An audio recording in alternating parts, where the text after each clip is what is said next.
Добрый вечер, дорогие друзья! Герой нашей сегодняшней лекции весьма противоречивая личность. На первый взгляд, это полный антагонист света, добра и Создателя. Знакомьтесь, аркан Дьявол. Взгляните на изображение, которое создал для нас великий Гюстав Доре. Не правда ли несколько непривычный образ? А где рога? А где копыта? А где козлиная борода? Поговорим сегодня и об этом. Почему современное представление о внешности сатаны так сильно разнится с тем, что было буквально несколько сот лет назад?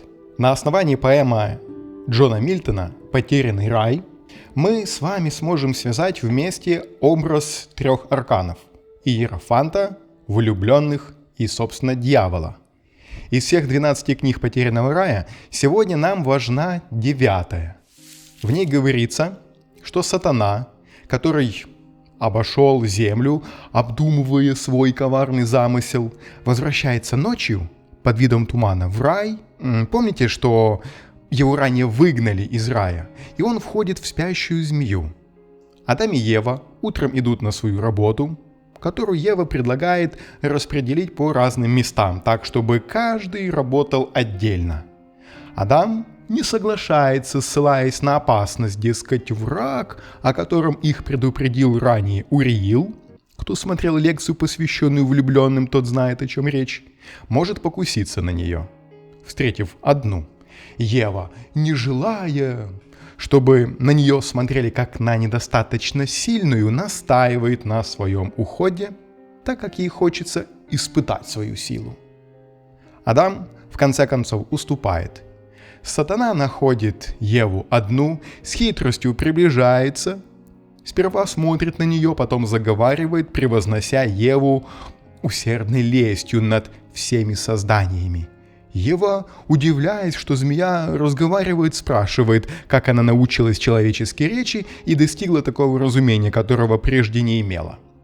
Змея отвечает, что приобрела разум и речь, вкусив от одного из деревьев в саду. Догадайтесь, какого.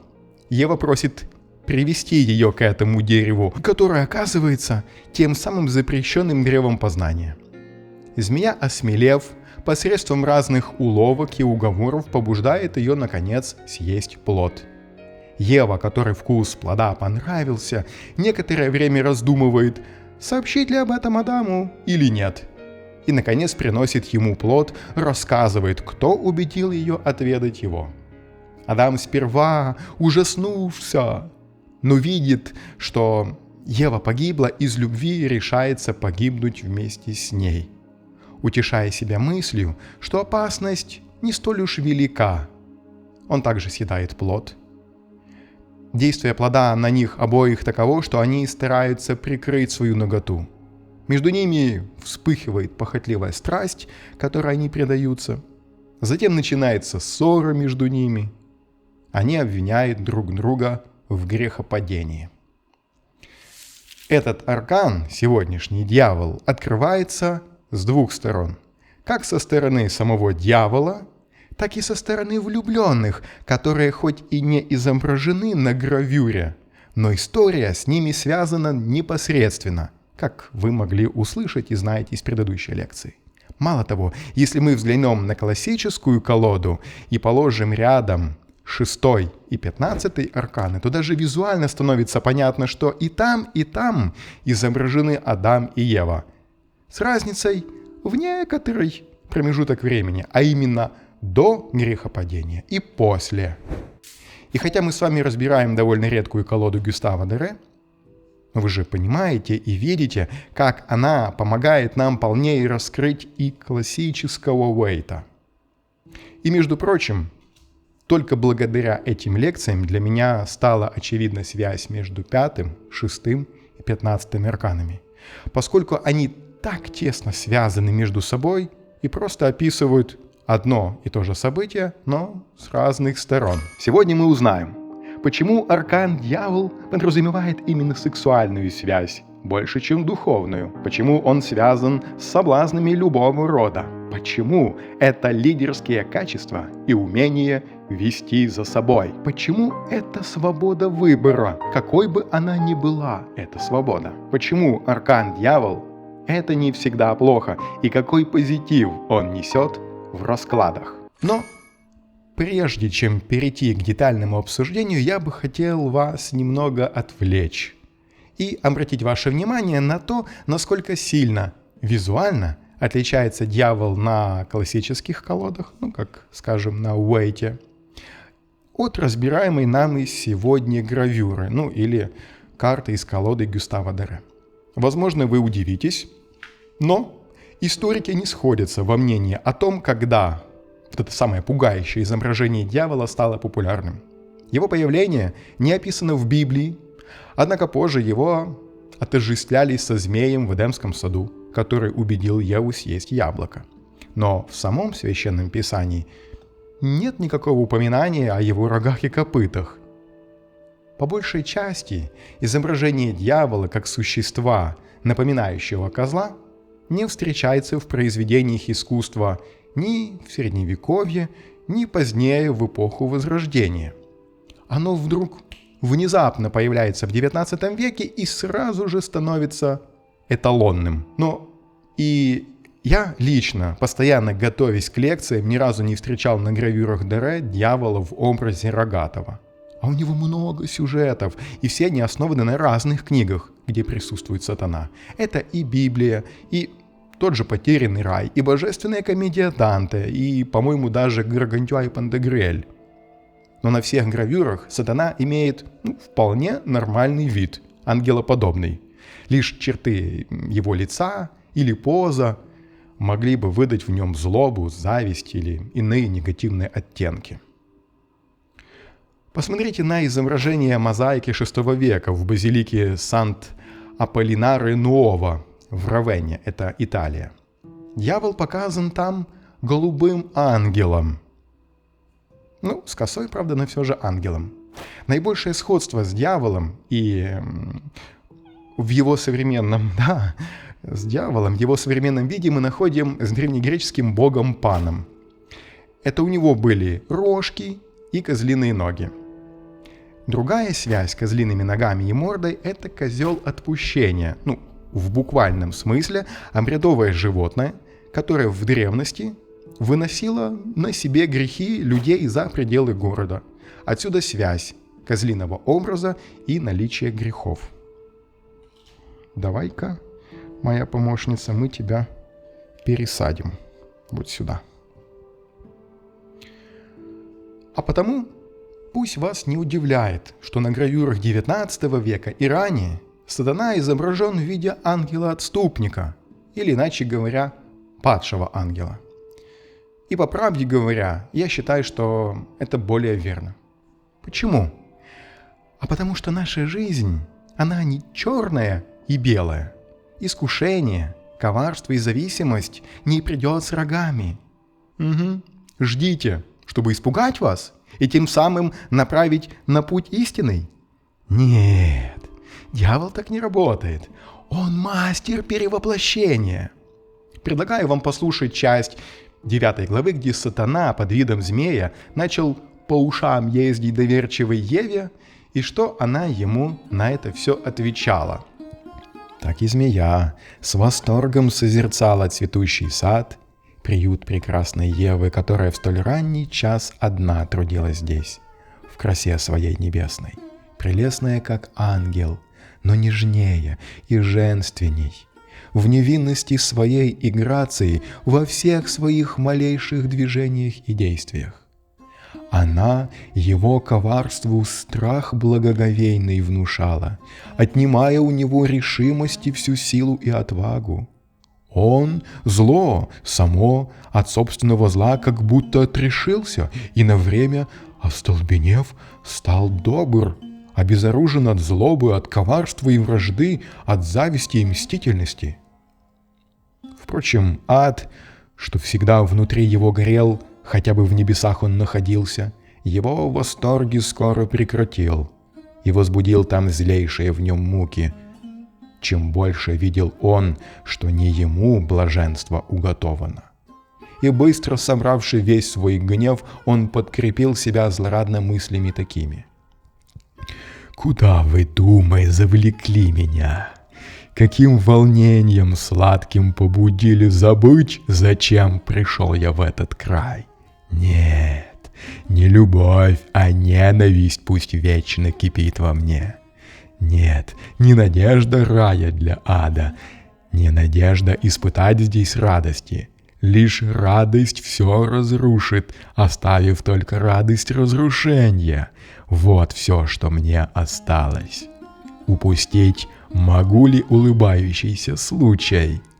Вот женщина, одна, всем нападениям доступна. Муж сколько вижу в круг далек. Его скорее бы я боялся.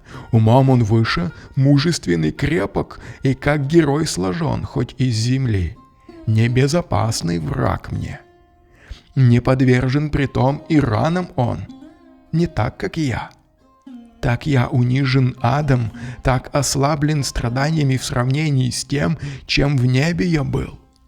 Она ж божественно прекрасна, любви богов достойна, не страшна, лишь красотою страх она внушает. Поэтому не с ненавистью явной я к ней теперь приближусь, а под маской любви. Вот верный путь ее сгубить. Так говорил враг человека в теле змеи сокрытой, злой ее жилец. Сперва он боком тихо подползает, как некто робко ищущий приема, страшась своим приходом помешать. Или как корабль у мыса или устья, ведомый в гавань штурманом искусным, под ветром курс меняет много раз, и паруса то спустит, то распустит. Так он кружил извилистым путем, играя в изворотах перед Евой, чтобы взор ее привлечь. Она ж, трудясь, хоть шелест листьев слышала, однако змея не замечала по привычке не обращать внимания на зверей, пред ней игравших часто и послушных ей более чем стадо превращенных цирцеи зова слушалась. Но вот он стал смелей и прямо перед Евой без зова встал, как бы любуясь ею, свой гребень нагибал и выставлял блеск гладкой шеи, голову склоняя, вилял хвостом, лизал ее следы и, наконец, немым тем поклонением заставил Еву на его игру взглянуть. Тогда, обрадован вниманием ее, вдохнул он голос свой змее и языком заговорил змеиным, так искушение хитрое повел. «Владычица, не удивляйся, если способна удивляться ты. Сама первейшая, единственная дива. И это небо кротости твой взор ты не вооружай досадой гневной за то, что я дерзаю любоваться тобой. Забыл благоговейный страх, внушаемый тобою, и приличный особенно в уединении этом. Чудеснейшим являешься подобием ты твоего чудесного Творца. Любуется тобою все живое в дар данное тебе. Пред красотой небесною твоею с обожанием склоняется, узрев ее, весь мир. Но в этом месте замкнутом и диком, меж грубыми зверями, кто же может хотя бы в половину оценить красы твоей всю прелесть, исключая единственного мужа? Что же значит один, когда достойна ты царить среди богов, богинею, которой бесчисленные ангелы служили б, как свита ежедневная твоя?» Так льстил ей искуситель, предисловие начав к своим речам. И в сердце Евы нашли дорогу льстивые слова, хоть голосу она весьма дивилась. Не без смущения молвила она. Что это значит? Речью человека мне говорит животное со смыслом таким же человеческим в словах. Я знала, что, по крайней мере, речи Господь лишил животных, сотворив немыми их, и слов членораздельных не дав им. Что касается ума, я сомневалась. Много разумений во взорах их я видела, а также в их действиях различных. Ты, змея, хитрее прочих тварей всех, я знаю. Но чтобы речью человечьей ты владела, я никак не ожидала. Удвой же это чудо. Расскажи, как из немой ты стала говорящей. И почему так дружески ко мне относишься? Одна из всех животных. Скажи, внимание, стоит твой рассказ. Ей отвечал коварный искуситель. «Легко мне, повелительница мира, блистательная Ева, рассказать, что ты велишь, и всем твоим велениям по праву подчиняться мы должны. Сперва была я прочим всем животным, подобно, что питаются травой, которую ногами попирают. И были мысли грубы все мои, и низки так же, как и эта пища. И различала только пищу, пол и прочее подобное. А высшим я ни о чем помыслить не могла. И вот однажды, по полям блуждая, увидела я дерево вдали, чьи ветви наклонялись под ношен плодов румяных, дивно золотистых. Я ближе подползла, чтоб посмотреть, и вот с ветвей повеял вкусный запах, ласкавший вкус мой. Мне он был приятней, чем аромат сладчайшего укропа, чем молоко сосцов овец или коз, что капает по вечерам обильно, не всосано ягненком или козленком, играющим в круг матери. Во мне зажглось желание страстное отведать плодов тех чудных, и решилась я желание то немедленно исполнить. Советники властительные, голод и жажда лишь ускорили решимость мою достать соблазна полный плод, и остроту моим стремлениям дали. И мшистый ствол обвив, полезла я наверх. Плоды так высоко висели, что их на силу мог достать Адам. Стояли там вокруг другие звери, и с завистью, как я, они взирали на те плоды, но не могли достать. Среди ветвей высоких очутившись, где в изобилии было то, к чему стремилась я, срывать я жадно стала и есть плоды. Да то ли никогда не ощущала я такой отрады ни от еды, ни от питья. Насытясь, заметила я вскоре, что во мне какая-то совершилась перемена чудесная. Рассудок мой возрос, а с ним явилась и способность речи, хотя остался прежним облик мой. С тех пор высоким и глубоким думам я начала все чаще предаваться и мыслить всеобъемлющим умом о небе, о земле и о предметах всех видимых на них и между ними.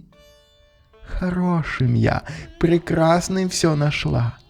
Но все, что хорошо, все, что прекрасно, в божественном я образе Твоем, в небесном красоты Твоей сияние нашла объединенным. Нет Тебе подобной или равной, потому-то я и пришла, хоть, может быть, не кстати сюда, чтоб любоваться на Тебя и восхвалять Тебя, кого по праву владычицей считают всех творений, миродержавной нашей госпожой».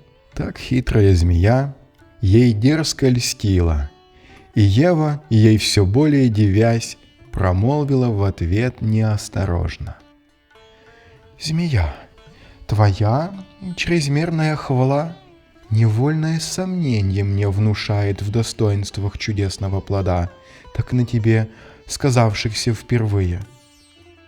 Но где же это дерево растет? Далеко ли отсюда? Ибо много Господь в раю деревьев насадил различных, многих мы еще не знаем. Такое их обилие здесь растет, нетронутый запас плодов великий висит на них. Не портись до поры, когда людей на свете больше станет, и большее число рабочих рук освободит от бремени природу. Лукавый уж ей радостно ответил: «Владычица, не труден путь туда и недалек. Пройти нам стоит только за тот ряд мирт по берегу ручья, сквозь группу мир цветущих и бальзамных деревьев. Если хочешь, то тебя я проведу туда легко и скоро». «Веди», — сказала Ева, и лукавый, виясь и выпрямляясь быстротой, повел ее туда. И Еву, мать доверчивую нашу, вслед за собой вела в обман коварный, к древу знания, корню наших зол. Его увидев, Ева так сказала: «Напрасно мы пришли сюда, змея. Мне это бесполезно, хоть и много плодов я вижу. Свойствам их полезным, коль хочешь, верь сама. Они, конечно, чудесны, если могут совершить такое великое превращение. Но к этому мы древу никак не смеем прикоснуться, не отведать его плодов. Господь так повелел, и было то веленье глас единый из уст его. Во всем же остальном живем мы лишь по собственным законам, и разум наш — единый наш закон». Ей искуситель отвечал коварно: «Вот как! Господь вам, значит, не дозволил вкушать плоды со всех дерев в саду, хоть господами в мире вас поставил». Ему еще свободно от греха сказала Ева: «Есть он разрешил нам со всех дерев, одно лишь это дерево прекрасное изъял он и сказал: с него не ешьте и не прикасайтесь к плодам его, дабы не умереть». Едва она промолвила свой краткий ответ, как искуситель, осмелев, что показать любовь свою и ревность на пользу человека, как бы видя обиду, нанесенную ему, и воспылав негодованием страстным, ударился в иную хитрость. Начал как бы в смущении извиваться он, как бы стараясь сохранить приличие, и принял вид торжественный, как будто речь важную сбираясь повести. Так искуситель, воодушевившись, во весь свой рост поднявшись, страстно начал: «О, ты, святое, мудрое и мудрость дающее растение, матерь знания! Как ясно силу всю твою в себе я чувствую!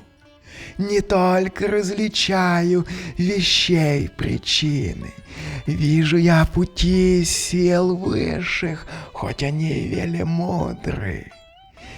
Не верь, царица мира, и не бойся угроз тех страшных. Не умрете вы. Откуда смерть придет к вам? От плода ли? Он жизнь вам даст для знания. От того, кто угрожал вам? Посмотри, однако ты на меня. Я ела и живу, и даже стала много совершенней, чем рок судил мне, только потому, что свой удел я превзойти решилась. Уже ли недоступно человеку то, что доступно зверю? Разве Бог на вас своим воспламенится гневом за столь пустой проступок? Разве Он не будет вас скорее хвалить за храбрость, за то, что смерть и страх, чтобы эта смерть не значила, не отвратила немало вас от стремления смелого к тому, что осчастливит вас, что даст вам знание добра и зла. Добра, как это верно! А что до зла, то если точно зло на свете есть, не лучшее ли средство узнать его, чтоб после избегать? Не может Бог карать вас и быть правым, а если Он не прав, то Он не Бог. А потому и нечего бояться и слушаться Его. Страх самой смерти у вас должен страх пред Богом подавить. Зачем Он запретил вам это? Только затем, чтоб вас в невежестве держать, чтобы вы пред Ним благоговели слепо. Он знает, что в тот день, как этот плод съедите вы, вмиг озарятся светом глаза у вас, бродящих в полутьме. Откроются, прозреют ваши очи, вы будете как боги, знать добро и зло вполне, как боги это знают. Я человеком сделалась внутри. Вы с этим в соответствии, конечно, должны богами стать. Как человеком стал зверь, так богом станет человек. Вот ваша смерть в чем состоит, быть может. Умрете вы как люди, чтобы стать богами. Пусть грозят вам этой смертью. Ее вам остается лишь желать. И что такое боги, чтобы люди в них превратиться не могли, как только божественную пищу станут есть? Нам говорят, что боги были прежде, чем мы, и нашей пользуются верой, чтобы убедить, что в мире все от них. Я в этом сомневаюсь, ибо вижу, что это вкруг прекрасная земля, лучами согреваемое солнце, все производит. Боги ж ничего. Ведь если все от них, кто же в это древо добра и зла познание заключил, и кто поест его плодов, сейчас же имеет мудрость против воли их?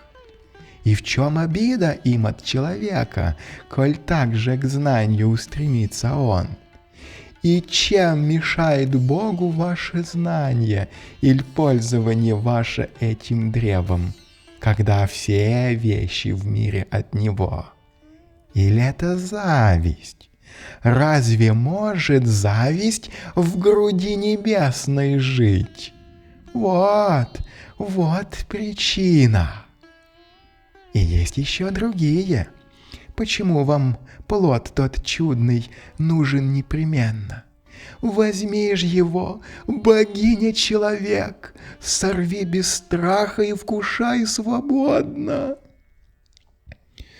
Так кончил он коварные слова, которые чрезмерно легкий доступ нашли к ней в сердце.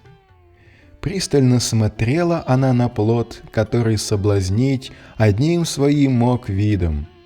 И звучали в ушах ее злодея уговоры, которые притом казались ей исполненными разума и правды. Но медля все ж исполнить это, так она сама с собою рассуждала. Действительно, достоинства твои, о лучший из плодов, хоть человеку ты запрещен, должны быть славны, дивны, коль скоро запрещенное твое вкушенье твари, прежде бессловесной, такое красноречие принесло, и языку безмолвному внушило такую произносить тебе хвалу. Тебя и тот хвалил, кто запрещает плоды твои. Тебя он называл познание древом, деревом познания добра и зла. Вкушать твои плоды он не дозволил. Это запрещение тебе, однако, только к чести служит. Ты можешь, значит, сообщить добро, которое нам не дано. Не зная добра, нельзя иметь его. Или если Его имеем мы, о том не зная, то это все равно, что не имеем. Нам, попросту сказать, запрещено от Бога знание. Нам Он запрещает добро, Он мудрость запрещает нам. Такой запрет нас связывать не может. Но если смерть нас после цепью свяжет, к чему свобода внутренняя нам?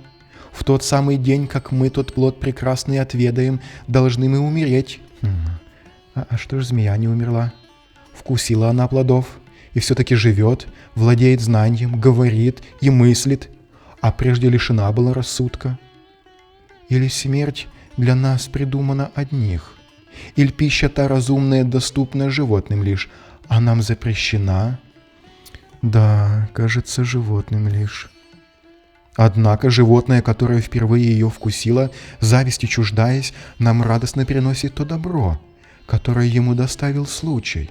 Вот нам свидетель, чуждый подозрений, бесхитростный, правдивый, дружелюбный. Чего же мне бояться? Или вернее, как знать, чего мне следует бояться, когда ни зла не знаю, ни добра и ничего не ведаю о Боге, о смерти, о преступном и законном? Но здесь растет лекарство от всего. Божественный плод этот, милый взору, меня зовущий взять его, отведать, дающий мудрость силою своею. Что же мне мешает взять его спокойно, чтоб разом ум и тело напитать? И вот она в недобрый час поспешно достала плод, схватила, стала есть. Коварная змея в кусты нырнула. Легко ей было сделать это. Ева, поглощена вкушением плода, уж ничего вокруг не замечала. Такого наслаждения ни один дотоле плоти не давал. Казалось, действительно ли это было так, или рисовалось лишь воображение от гордого желания все познать, достигнуть и божественности также. Поспешно, жадно ест его она, не зная, что ест смерть.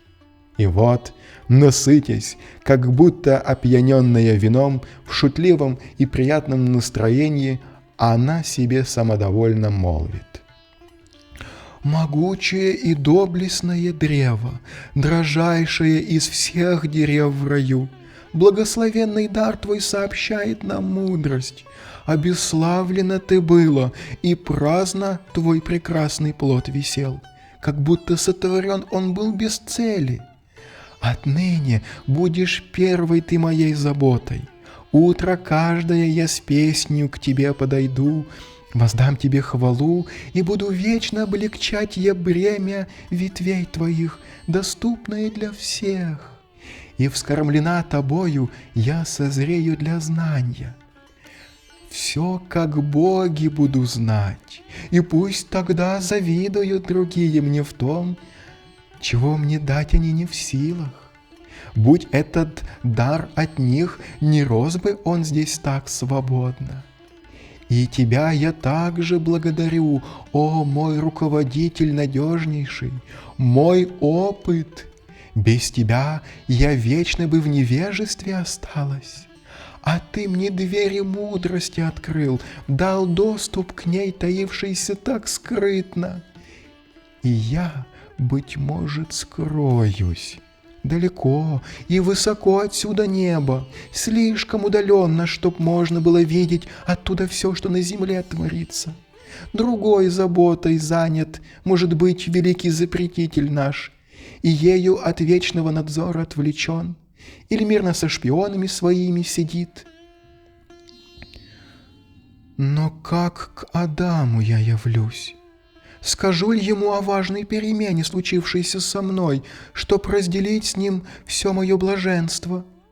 Или лучше, избыток знания удержу себе без дележа, чтобы этим не пополнить все то, чем обделен наш женский пол, и тем его любовь еще усилить, стать равною ему, или, может быть, кой в чем и выше. Я того желала б. Кто ниже, разве может быть свободен? Так было б хорошо. А если Бог все это видел, если смерть наступит, Тогда я перестану быть, и вступит в брак Адам с другою Евой. С ней будет наслаждаться. Я ж исчезну. Нет, об этом мысль одна есть смерть. Так, решено, пускай Адам разделит со мной удел блаженства или горя.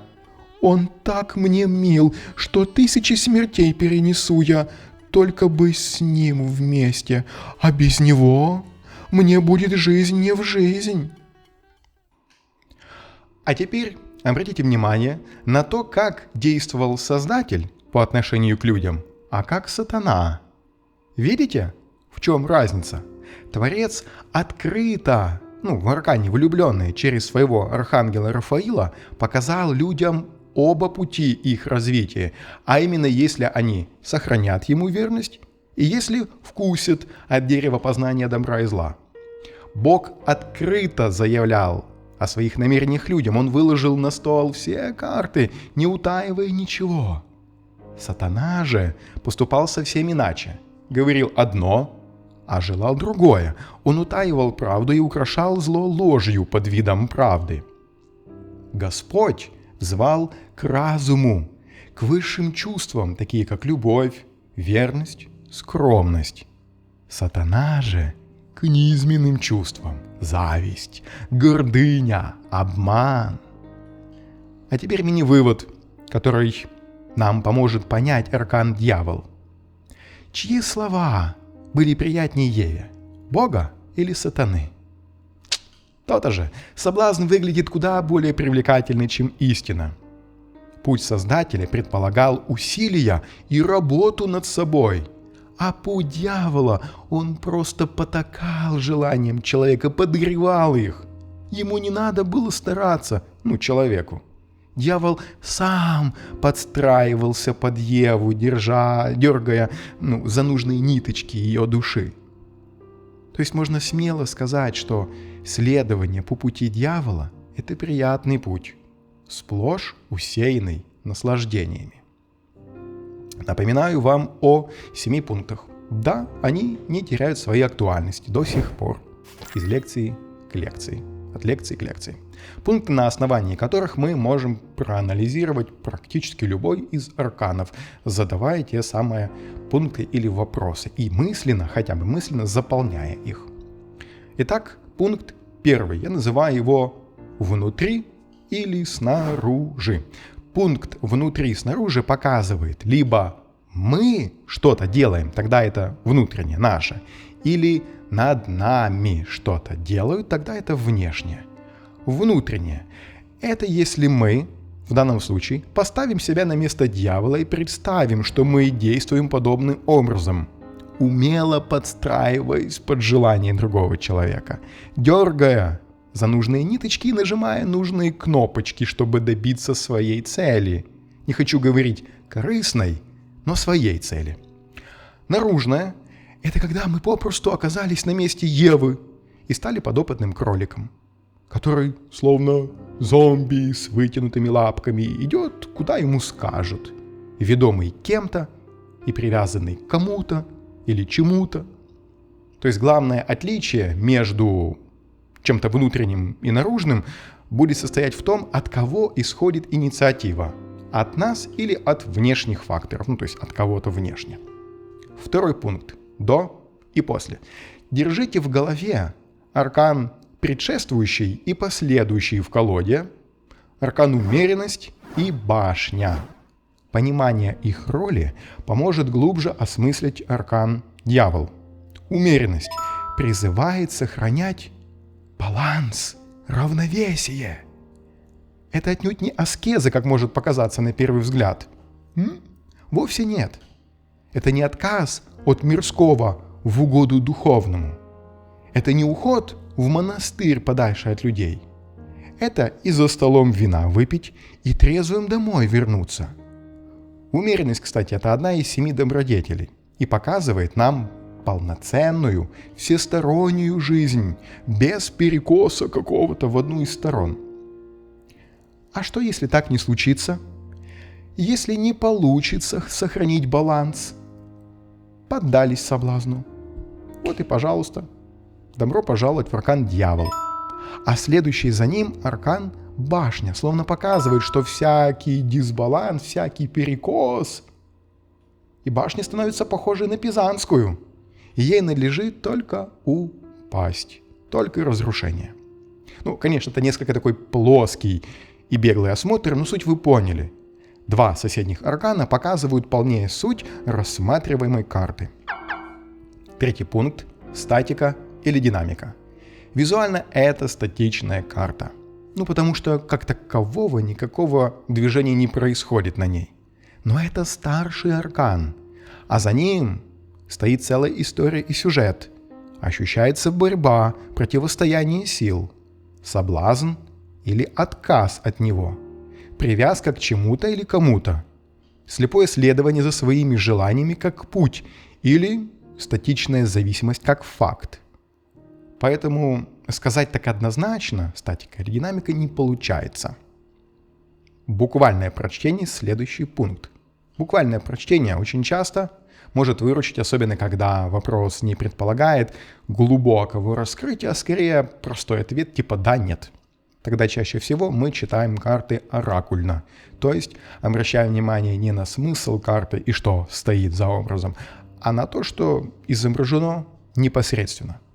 Аркан Дьявол из колоды Гюстава Дере показывает нам падшего ангела, который один. И этим он сильно отличается от традиционной уэйтовской карты. Символика. Следующий пункт.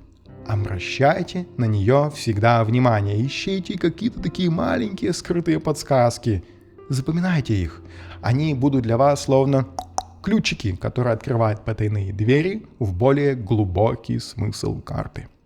Уэйта — это собирательный образ. Тут и страшный дьявол с рогами и копытами, и цепи, надетые на шеи наших влюбленных, и то, что они прикованы к трону, и пылающий хвост у мужчины, и символ винограда у женщины, и характерный знак, подаваемый рукой дьявола, и многое-многое другое.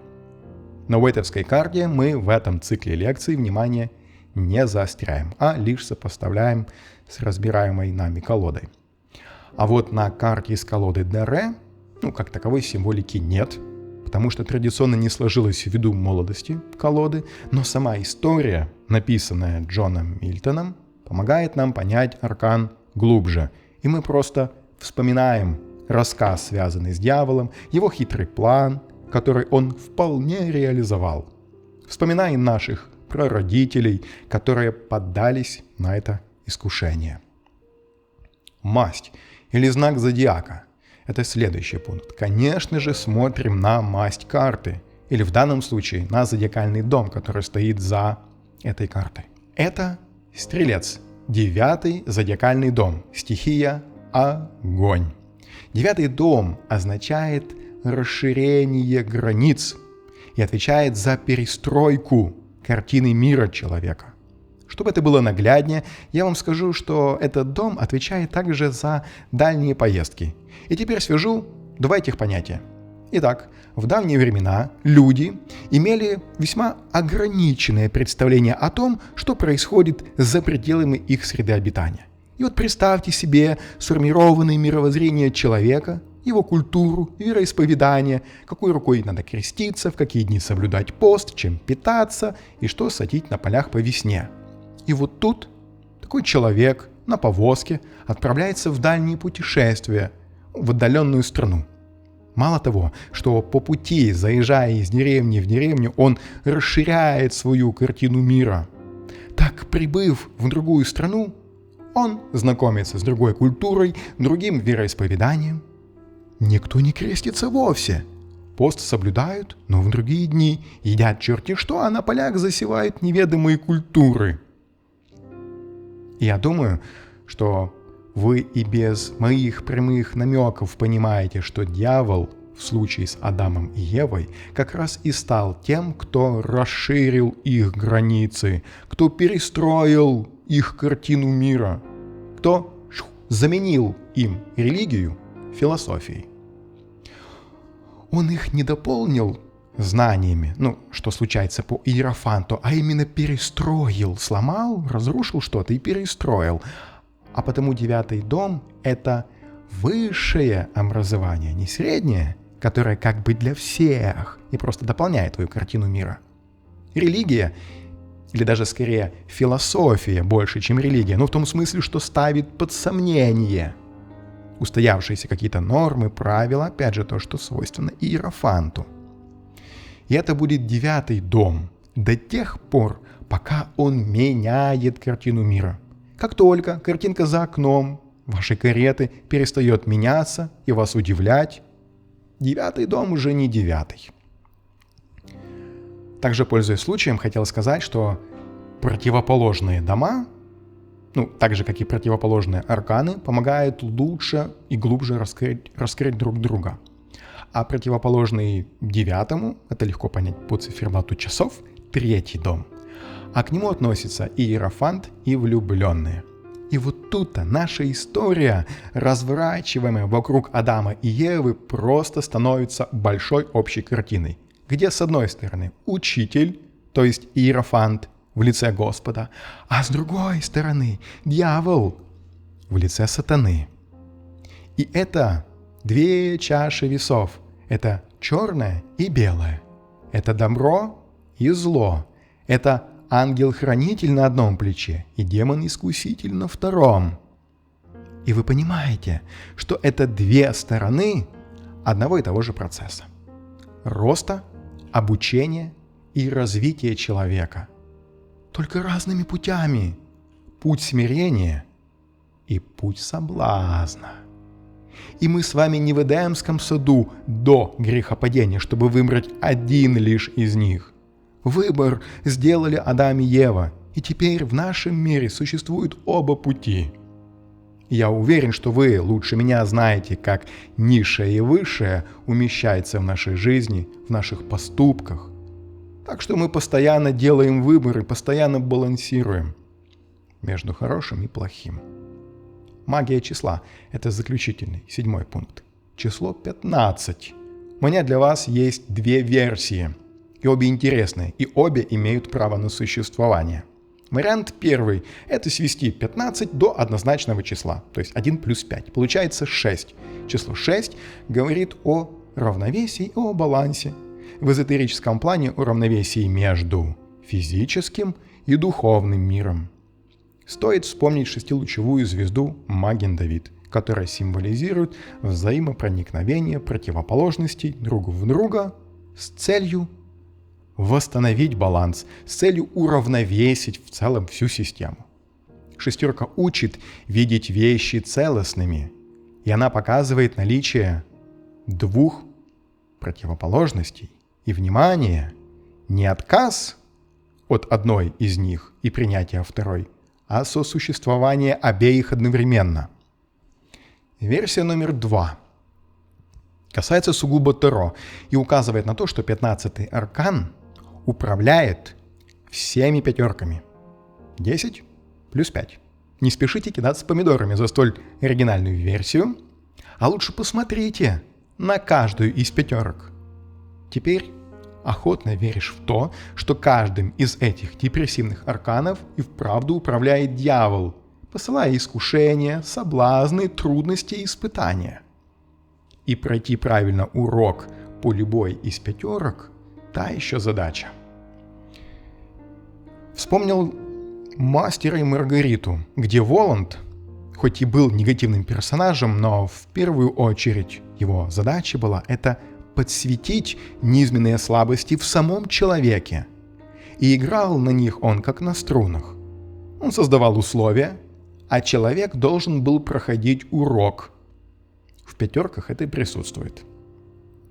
Итак, запомните эти 7 пунктов и пользуйтесь ими подобно шаблону анкеты при каждом знакомстве с арканом, особенно новым. Вот так. А если вдруг в какой-то момент вы смотрите на расклад и не понимаете, с чего начать, то воспользуйтесь этими пунктами, задайте их мысленно сами себе, и дело сдвинется с мертвой точки. Ну и в конце концов это поможет избежать грубых ошибок, как, например, забыть придать значение масти карты или не заметить динамику там, где она есть. А сейчас давайте подробнее посмотрим, как наш дьявол отыгрывается в каждой из наших сфер жизни. Каждой из наших 4 главных сфер жизни. Это наше саморазвитие, наше устремление по карьерной лестнице наверх, финансовая сфера, отношения. Отдельно поговорим о перевернутом значении карты. Саморазвитие. В этом блоке мы традиционно должны понять, какой урок необходимо извлечь нам, каким качество развить, или может наоборот, какие усмирить, держать в узде, не давая им вырваться на волю. Давайте на мгновение забудем о существовании дьявола как отдельной личности, а сосредоточим свое внимание на том, что мы созданы по образу и подобию Бога и вобрали в себя Его качества. Но в какой-то момент, возможно, именно тогда в Эдемском саду что-то пошло не так, и мы наряду с образом и подобием Бога приобрели и качества, присущие дьяволу. Теперь получается, что внутри нас живет 2 противоборствующие стороны. Неприятно признаваться себе в таком, не правда ли? Но все же попытайтесь включить воображение. И тогда получается, что по аркану дьявол в саморазвитии – это такая стадия духовного становления, которая символизирует столкновение с собственной темной стороной, со своими темными аспектами личности, которые, скорее всего, незаметно, но управляют нами. И теперь, узнав об этом, ты понимаешь, что это своего рода испытание, по ходу которого можно увидеть свою инволюционную часть своей натуры, которую не желаешь принимать. Или даже если и принимаешь, с распростертыми объятиями все равно не знаешь, как ее контролировать.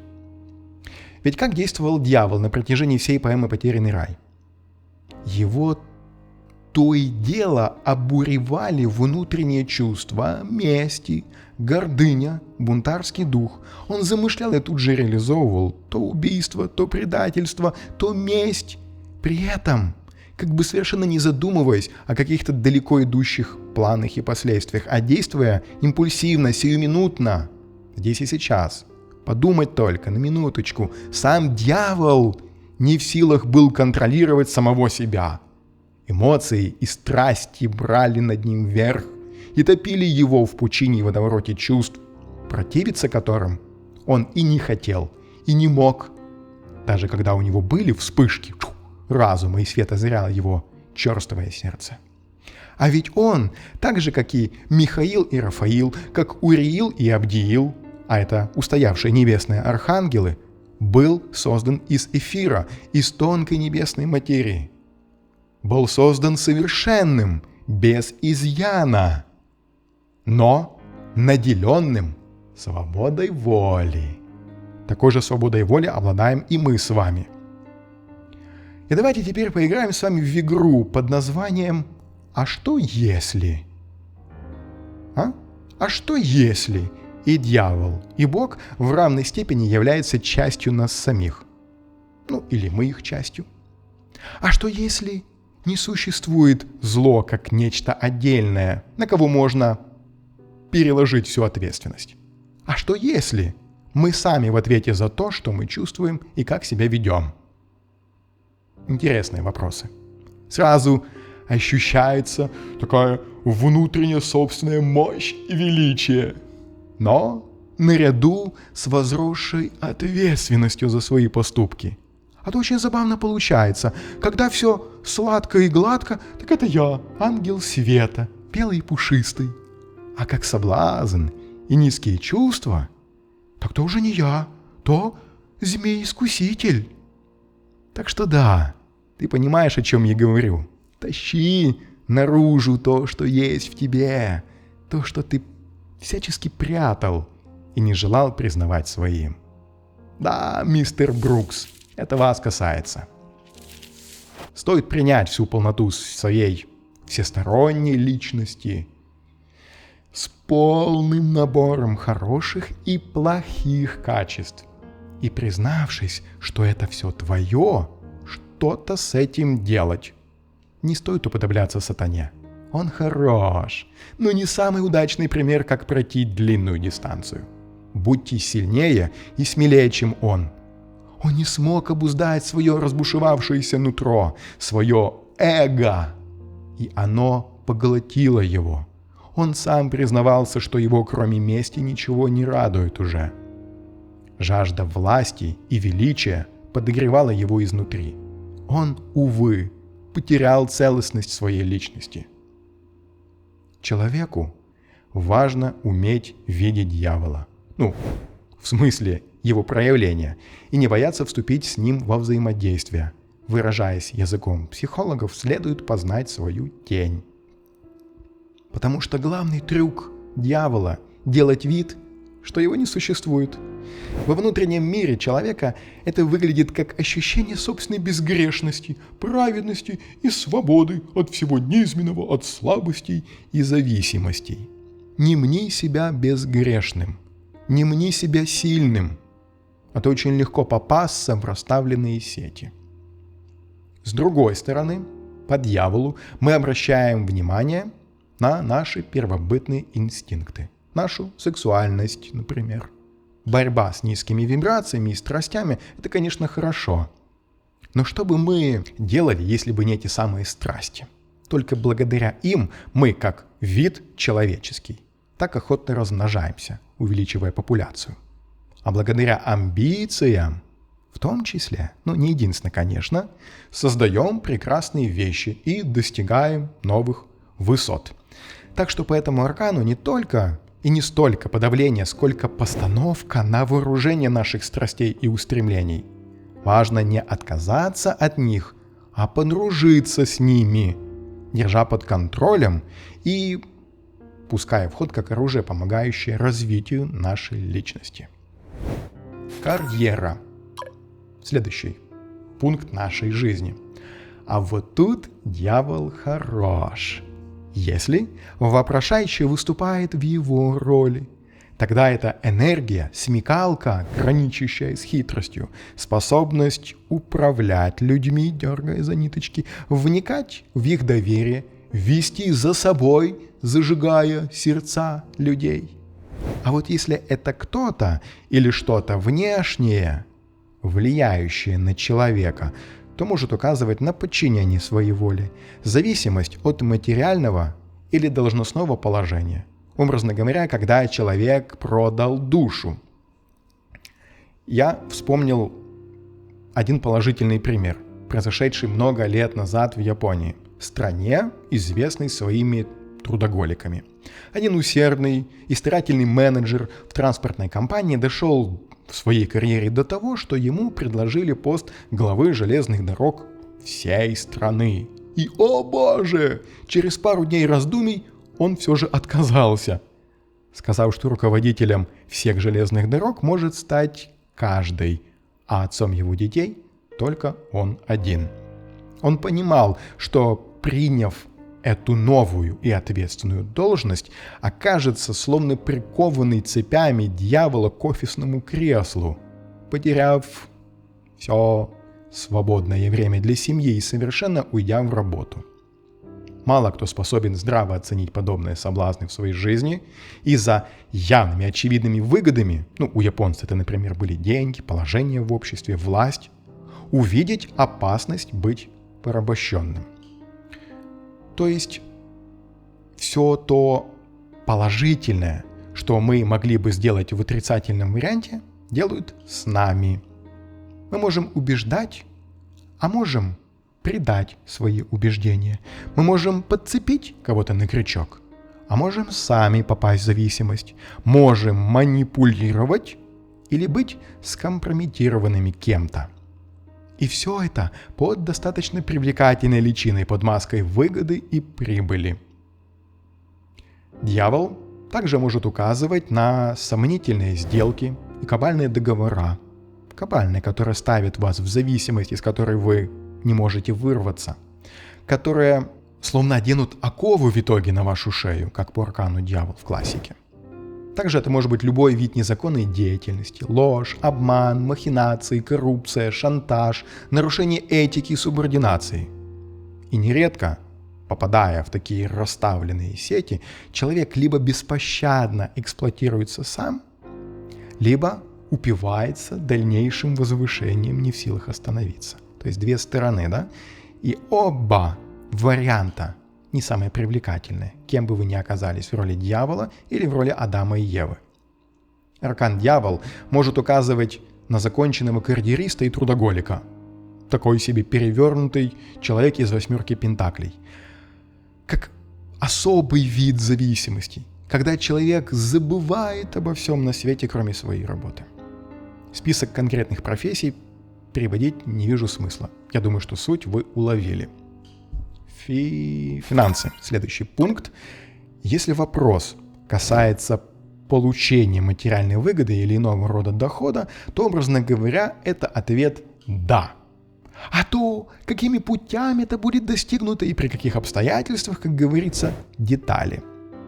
Но, конечно, будьте предельно внимательны в раскладах. Смотрите на соседние карты, а то может оказаться, что это какая-то буквально мутная схема или завуалированная махинация, и вы просто ловко сядете на крючок. И, само собой, конкретика задаваемого вопроса поможет понять, это вы, или ваш клиент, получите прибыль, или кто-то ее получит вместо вас, но из вашего кармана. Помните, что на аркане изображены две стороны. Тот, кто, и тот, которого. Также это может быть банальная, что я сегодня микрофон цепляю. Это может быть банальная жажда всевозрастающего комфорта и погоня за новыми приобретениями. Материализм в высшей степени и огромная, просто патологическая зависимость от него. Отношения. Следующая наша сфера. Ох уж эти отношения по дьяволу. Нам сегодня помогают два примера. Первый с Евой, которая так ужаснулась, что Адам найдет себе другую. Она словно почувствовала свою зависимость от него, от этих отношений. А второй пример – это когда после вкушения плодов нашу пару обуяли страсти, и они стали смотреть друг на друга глазами потребителя. «Ты можешь дать мне наслаждение». В них возбудил он плотские желания. Адам на Еву похотливо стал смотреть. Она ему платила тем же. Горели оба страстью. Наконец, Адам ей так сказал в шутливом тоне. «Я вижу, Ева, что твой вкус хорош, изящен. Вкус же в доброй мере мудрость. Ко всякому суждению прилагаем это выражение вере небу. Хвалю за угощение. Ты сегодня прекрасно позаботилась о нем. Мы много потеряли, не вкушая до ныне этих сладостных плодов, и вкуса настоящего не знали. Коль вещи, запрещенные всегда так хороши, то пожалеть нам надо, что дерево одно лишь, а не 10 запрещены. Однако же, теперь насытись, нам с тобой подумать надо, как трапезу прекрасную такую достойную забавой увенчать. С тех пор, как в первый раз тебя я встретил и в жены взял, ни разу не была краса твоя такой совершенной, не возбуждала так во мне желание тобою насладиться. Ты милей сегодня, чем когда-нибудь, конечно, благодаря чудесному плоду». Так он ей молвил, взорами руками любовные намерения свои ей выражая. Ева понимала его вполне, и взор ее горел. Взял за руку жену, ее к скамейке тенистой он повлек, над коей крыша ветвей зеленых низко наклонялась. Он вел, и не противилась она. Покрыто было ложе все цветами. Фиалки, асфадель и гиацинт, земли цветущая нежная одежда, его услали густо. Здесь они любви утехой щедро насладились, запечатлели грех совместный свой и долго пылкой страсти утешались, пока не погрузились оба в сон, утомлены любовную игрою. И скоро сила лживого плода, которая веселыми парами их душу обольстила и ввела их внутренние силы в заблуждение, вся испарилась. И тяжелый сон, рожденный нехорошими мечтами, обремененный совестью нечистой, покинул их. Проснулись они, не отдохнув, взглянули друг на друга и сразу увидали, как открылись у них глаза. И как темно в душе! Невинность, им служившая завесой, собою заслонявшая знание зла, исчезла. Их спокойствие, сознание их правоты, природная правдивость и честь, их окружавшая, исчезли. Остался обнаженным грешный стыд. Лишь он их покрывал своим покровом, еще ужаснее обнажая их. Стремления и желания настолько сильны, что полностью затмевают голос разума, мешая реально оценивать человека и ситуацию. Партнер искушает, кстати, не обязательно, сознательно, и несет с собой примитивную энергетику, такую первобытную, заставляющую забыть обо всем, потерять себя. По дьяволу проходит не только жгучее искушение, но и просто подавление со стороны какого-то человека. Отрицательное влияние. Он контролирует, запугивает, разрушает «я» партнера, навязывает свой образ мысли. Помните, как дьявол, как он хитро соблазнял Еву, навязывая, в конце концов, свои мысли. Могут быть такие проявления, как финансовая зависимость, сексуальная зависимость, шантаж, предательство, а также насилие любого рода. Физическое, эмоциональное или сексуальное. Нездоровая ревность в эту же копилку.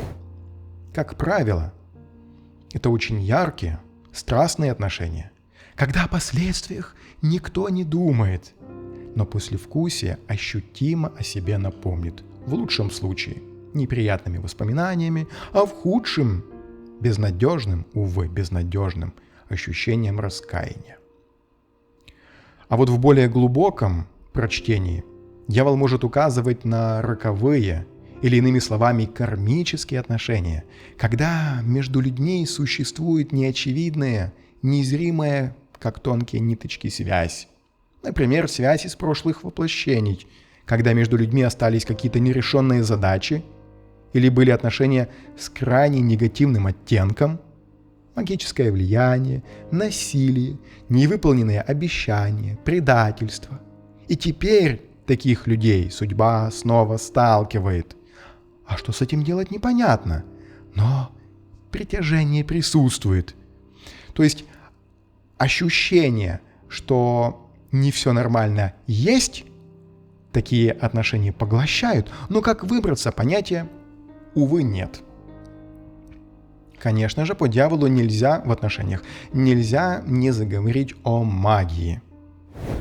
Когда то самое неистовое влечение и страсть сформированы в результате вмешательства в энергетику человека, когда его воля подавляется и насильно, хоть и невидимо, навязывается объект обожания и почитания. И теперь это состояние одержимости не есть результат естественной химии внутри наших тел, а последствия магических манипуляций с целью привязать к себе.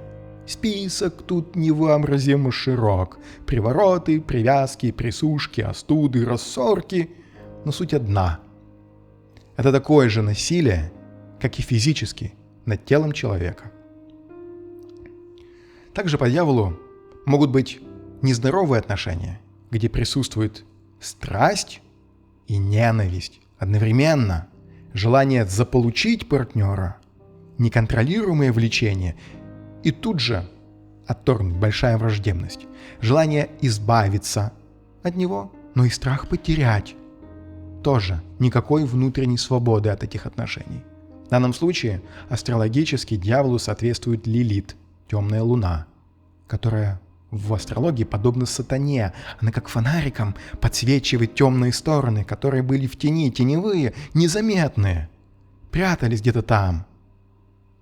И водит теперь человека, удерживая его своей силой. И тут было бы хорошо внести солнечного света и ясности в таких отношениях.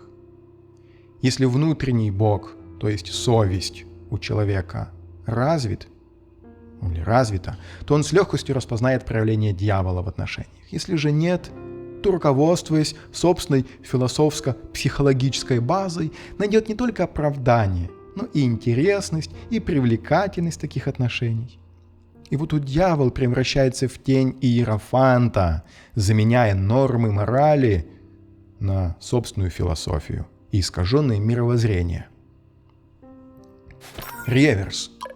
Негативное, или, как сказать, негативное, перевернутое значение карты. Традиционно сложилось так, что перевернутая карта несет позитивное значение, давая понять, что цепи, они словно спадают, и порабощение уходит, или как минимум глаза прозревают. И ты теперь видишь всю горькую правду. Вы же помните, что дьявол — это две стороны. Тот, кто, и тот, которого. Так вот, для того, кто ведет себя в ключе 15-го аркана в реверсе, это будет как раз негативное значение, показывая, что грядет разоблачение, крах планов, лишение силы или ответная реакция, как воздаяние за ту же магию, например. Снова и снова хочу напомнить, что только соседние карты в раскладе и сам вопрос помогут понять, негативное или позитивное значение несет перевернутая карта, конкретно в вашем вопросе. Ну что же, как по мне, это был потрясающий своей противоречивостью аркан. Очень интересно было готовиться к этой лекции, работать с этим арканом. Надеюсь, что я смог донести информацию доступно. Поскольку я люблю задавать вопросы, может быть, вы заметили, может нет, то давайте накидаю вам парочку. Просто, по моему мнению, вопросы заставляют наш мозг думать и лучше усваивать информацию. Итак, по дьяволу. Способен ли человек контролировать ситуацию? Тут смотря какая сторона, да? Если он видит дьявола, то да. Если видит Адама и Евы, то скорее его контролирует. Потакая слабостям. Переходит ли человек границы? По дьяволу это и есть потакание слабостям, и очень легко и незаметно выйти за пределы таких границ. Злоупотребляет ли человек своей силой по этому аркану? Риторический вопрос, Евгений, ты задаешь. Подчиняет ли человек кого-то? Да. Подчинен ли он сам кому-то или чему-то? Ответ тоже может быть да. В чем коварство этого аркана? То, что кажется свободой, на самом деле становится зависимостью. И в чем хитрость дьявола, в чем его главный трюк? Заставить человека по своей воле делать то, что он хочет, но то, что приносит ему вред. При этом это преподносится как некое высшее благо для него. Итак, сегодня мы с вами узнали, почему аркан дьявол подразумевает именно сексуальную связь, больше, чем духовную. Потому что именно после грехопадения Адама и Евы они стали смотреть друг на друга со страстью и вожделением, желая получать телесное наслаждение, в первую очередь забывая о духовности. Почему этот аркан связан с соблазнами, точнее, любого рода? Потому что именно так и действовал сатана. Он искушал, иными словами, соблазнял. Он не взывал к разуму, а к желаниям Евы. Вся его тактика была построена по принципу, чтобы Ева захотела того, чего на самом деле хотел дьявол. Но обращался он к ее желаниям: стать подобно богине, стать как Адам, получить тайные знания и так далее. Почему? Это лидерские качества и умение вести за собой. Потому что именно сатана сумел разжечь сердца людей. Именно от его слов и действий они воспылали и пошли за ним. Почему-то свобода выбора, какой бы горькой она ни была. Тут уж все-таки я бы обратился к Адаму больше, чем к Еве, потому что именно он был не соблазнен, а сознательно пошел за Евой, узнав всю правду. Почему аркан-дьявол – это не всегда плохо, и какой позитив он несет в раскладах? Во-первых, дьявол, он расширяет и перестраивает картину мира. Представьте себя на месте дьявола. Он подсвечивает темные стороны, он к ним взывает, он им нашептывает. Они его слышат и откликаются. Нельзя его обвинять в этом. Он лишь указывает на то, что и так есть в нас самих. Так что с этой точки зрения будьте ему благодарны. Хочу снова напомнить вам Воланда из «Мастера и Маргариты». Ведь он не создавал плохое в человеке, он просто пользовался этим. Подобно как и змей-искуситель пользовался тем, что и так было в Еве. Безгрешной, совершенной Еве хочу напомнить. Мне остается только пожелать, чтобы вы могли вовремя распознать все эти искушения и происки дьявола, а в саморазвитии вытащить темные стороны свои или своих клиентов и поставить их на вооружение, не отказываясь от них, а умея с ними работать, подчинить их, держать их в узде, и чтобы эта движущая сила, этот огонь, он помогал вам развиваться. Для тех, кто досмотрел до этих слов, хочу напомнить, что у меня есть телеграм-канал, поэтому рекомендую вам настоятельно подписаться. Ежедневно, почти ежедневно, я стараюсь делать небольшие публикации, дабы поддерживать дух тарологов. Поэтому подписывайтесь, станем с вами чуточку ближе. Желаю вам удачи, всего самого лучшего. Всем пока.